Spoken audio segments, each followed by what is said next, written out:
you're growing breakneck geographically, program-wise, and the content-wise, you have no challenges there because we can use all the entrepreneurs that we can get. So it's not such an issue for someone like Agastya because we have huge opportunities for people to take and run themselves completely.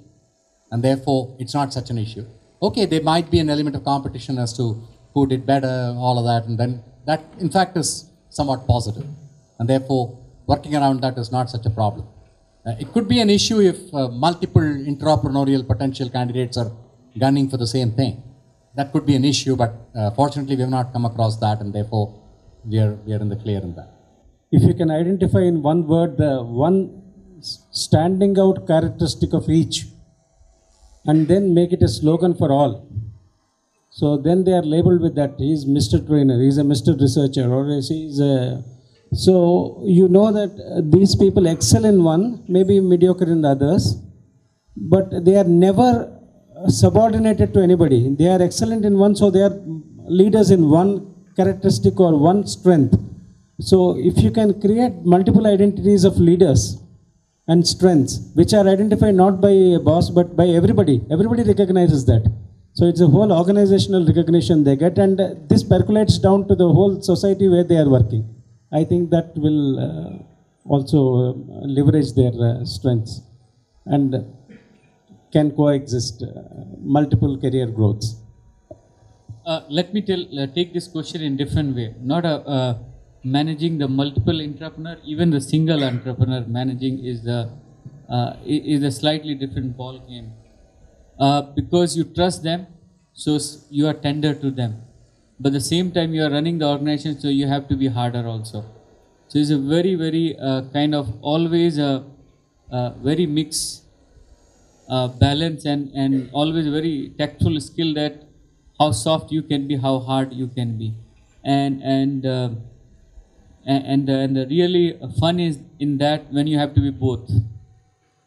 That's where dealing with the because you trust them, you feel about them, and somehow they're part of you and you are part of them. So there's lots of attachment value to the whole chemistry. But at the same time, there's a target to achieve, there's a certain task to perform, there's certain accountability to kind of demonstrate it. So how you translate all those things is always a subjective call. But how you same time you mix this tender plus hardness, like it's like maybe some coconut kind of thing. That's a very, very critical. Second thing, maintaining entrepreneur is like you have to be with them. Several times there's some known unknown mistake happen, but you cannot be a boss and say, oh, it's because of you, this, etc., etc. Somehow we have to together and shield it, even if I haven't done it, but that's fall in my lap. And you then, as for external, you face it. So there are certain characteristic how to manage entrepreneur. Like we can go in detail after this session, but there are lots of slightly different characteristic inside the managing. Either it's a one or multiple traits are there. And I think second point what he said was, if you are not just manager recognizing it, not just the entrepreneur recognizing it, give support so that peer also start recognizing it, whole organization recognizes it. Otherwise it becomes a label and title. So you have to give them the opportunity, support, even kind of experience, so that whole organization recognition happens. As Naveen said, it's tough. You have to be trust them, but at least be accountable for the results. So what I have learned, I think based on the lot of discussion here and earlier is, goal involve them in goal setting for themselves, prompt them, nudge them to set the goals which are aggressive, own the goals, and then be accountable for. So you have a set process to review the goals at periodic time, so that you can review the goals and they have to perform the results. How they do it, leave that freedom to them. And last one, I think is very, very important. What he said is, this is very good philosophy called Windows philosophy, which Naveen taught up, was, and he used to say whenever there is a recognition coming from outside, when a praise coming from outside, it is no, these are the entrepreneurs doing it. Whenever there is a problem, a failure, the leader used to say, look in the mirror, take the responsibility yourself. So pass the success to the entrepreneurs for the external point of view, and take the failure as you as a leader from external facing point of view, so that they get shielded and they are ready to take extra responsibility, extra risk to make the organization successful. Definitely, if it is very cost effective, it doesn't involve very high budgets in implementing that, definitely I will take a call and I will go ahead and I will show the results. But if it's very very high budgets are involved and all these things, definitely I need to communicate with the top management, take approvals, whatever the things are required, then I need to go ahead. Because like financially, definitely I feel like entrepreneurs, we cannot take high risk in the financial aspect. So that's why if it is a low cost budget, any idea, so definitely we are having the freedom to go ahead and implement, and we can try to experiment always, try to see the result. Yes, definitely, we are for that. Always we try to experiment. That's how you can see how big kitchen it has come up. It's not that we have copied somewhere and replicated and pasted here.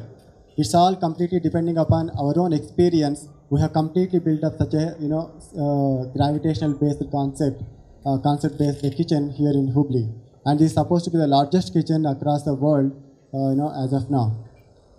Otherwise, if we didn't if our top management has not allowed to think out of box, definitely this would have not come true. We have another mechanism where we discuss with the top management and we pilot it around, and whatever necessary resources needed to that, if it is feasible, we raise it locally, demonstrate that it is going to work, then we try to scale things up, and that freedom is given to us by the senior management. Scaling up can be done maintaining that value system. Like the program which I am running, the Deshpande Fellowship Program, we have reached 200 alumni. But that what we call the DNA has been maintained so far. What we find is that local leadership is critical. For example, if we hire some of them who have done like from Premier Management Institute and start hiring and ask them to scale, it might not be a sustainable solution. That building that value system at the local leadership level is critical to scale it. Let me give you an example of why US is looked at positive. In the US, the entrepreneurship is taken by people who actually has a kind of a pride, having my company, running company. And risk-taking ability is higher in the society. In India, most of the parents will look at, do you have a government job? Why? Because it remains till the end of your life. Because jobs were not there. So it took only last 15 years that we have a lot of growth in the jobs in IT sector, where very high intellectual jobs are there, where people can actually take the risk and transform the society. So wait for a few more years. I'm sure parents will start saying to their kids, hey, why not take entrepreneurship instead of taking a job? Okay. But it will take time. Critical mass is required. Once critical mass is there, it will happen. Even my parents were not interested in me starting a company. Even at the age of 45, when I started at 40, I started a company. My father was saying, okay, you got a good job, good multinational company. You want to stay there in the US, stay. So they thought that because I'm coming to India and I'm going to start a company. So he said, stay in the US, no problem, we are okay with that, but don't start a company. So it's a mindset, but it will change. So today I'm seeing some of the kids who are starting the company. So I know we have an entrepreneur here who would have faced the problem because he had a multinational job. So I see he is far more courageous guy, I take a bigger risk, and has one of the pioneer member of transforming the society, because he had a good multinational job in an area which is in IT, and he decided to go to a startup and make a difference. So I would say he should say something now. I was always fascinated about inventing things, creating something new, but convincing them about these was very difficult for me, because they always thought getting a government job was the ultimate thing for somebody. But for me, it was about creating something new which changed people's life was the ultimate thing for me. So the transformation from that person to this today has taken a lot of effort personally as well, and making them realize that what I do has transformed me as a person as well as the surroundings around me. So today they believe, yesterday when I showed them the article that I've been called in as a speaker here, my father really felt very proud. He said, yes, what you said was true. So I mean, that really gets them back to that point where they were saying that yeah, go to government jobs, go to, apply jobs elsewhere, go to IT industries. I mean, I was a star performer in my college.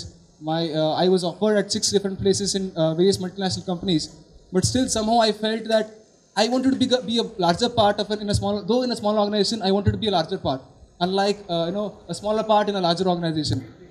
Sense of security when they do take risk, etc. But the sense of security is very high. Like you are taking the risk on someone else's money. So the sense of security is totally different, and they are more strategical in that way thinking. Where the entrepreneurship, leadership is a sense of insecurity is very high. So sometimes I see that they become more tactical than strategist. So it's a different way of looking. The sense of urgency is very high in entrepreneur or leader slash. But the sense of urgency in corporate leader I have seen differently. So there are the clear-cut distinctions are there, though there is a blur line, but these two creatures are totally different. And if you have worked with the both of them, you can easily identify. There's a McKinsey and Goldman Sachs group of companies kind of people, corporate leader, where the other Vivek and other sort of people who roll the sleeve, take the whatever their philosophy, value, they challenge, and then keep persistently work, and somehow sometimes star get aligned, so you can pay the salary. If star doesn't get aligned, probably they all go home. In my career, I have come across certain situations when there will be lots of pressure to compromise with the ethics. I think as far as we are very clear on what we are doing, and as long as the organization stick on to what they want, working for the communities that they work for, I think there is no need. Let me tell you an example. We were trying to collectivize the communities of sex workers, injecting drug users, and sexual minorities at the state level. So I don't want to name the department. One of the bureaucrats said, "Why do you want to waste the time and the energy? There is government to take care. Why don't you halt the program that you are doing and transfer the fund for us?" So somehow this came to the communities itself. This information, what the bureaucrat said, reached the communities itself.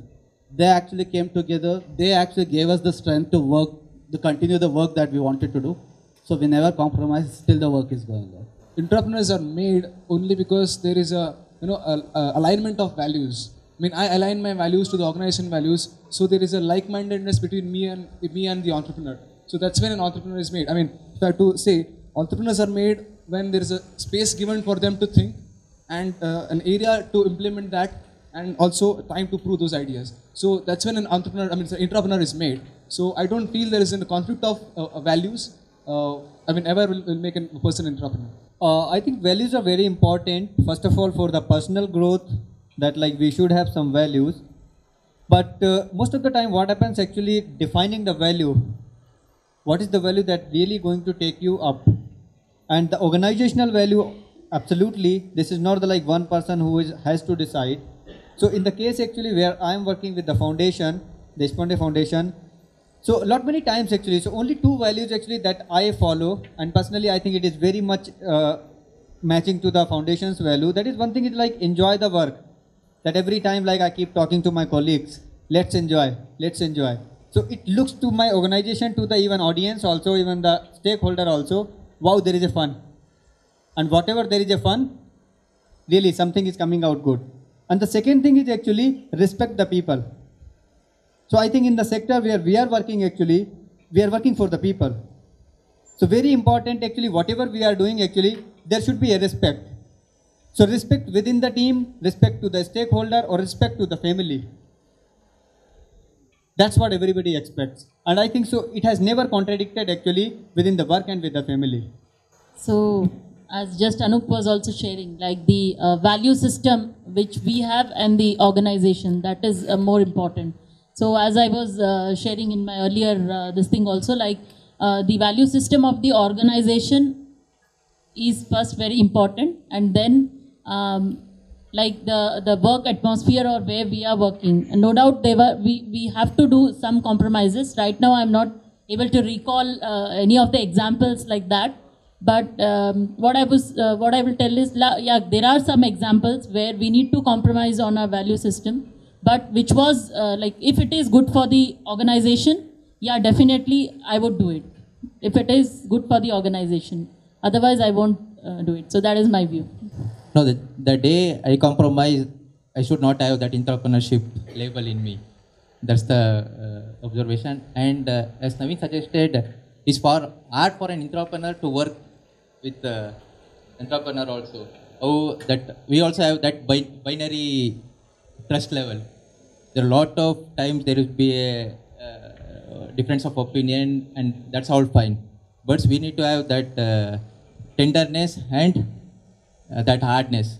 For as an entrepreneur, in my observation also, is very tricky thing to manage that. Just to add, on the front of organizational value, whatever the organization's mission and vision and the values we have, there is no compromise on that. That's very clear. The second is in the team, for example, from personal value, as Ajay was mentioning, enjoying the work and really being, doing fun, doing really with a lot of energy and enthusiasm. This is the personal value I believe in. But when I talk to my team and when I see people in my team, we have 100+ people in the team, this value gets little diluted because everybody is not same. On that front, there is little compromise. And how can I bring the other person and how can I bring this value in the other person? There's a challenge.